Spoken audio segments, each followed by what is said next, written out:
কুমিল্লাতে কাকলি হোটেলে একটু হোটেল বিরতি। কুমিল্লাতে আসলাম আর কুমিল্লার দই খাবো না তা তো হয় না। কুমিল্লার দই আসলে অনেক সুস্বাদু এবং কুমিল্লার মিষ্টি রসমালাই আপনারাও আসবেন।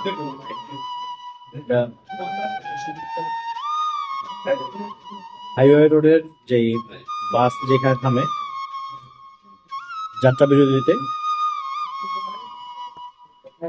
কাকলি হোটেল নতুন হয়েছে। মোটামুটি পরিবেশ অনেক সুন্দর, অনেক সুন্দর একটা পরিবেশ। যে পরিবেশটা দেখে আসলে অনেক ভালো লাগবে যে যাত্রা পথে সুন্দর একটা হোটেল উদ্বোধন হলো, গতকালকে উদ্বোধন হলো। আর প্রথম কাস্টমার মনে হয় আমরা ভালোই, এবং তাদের যে দইটা যে অনেক সুস্বাদু।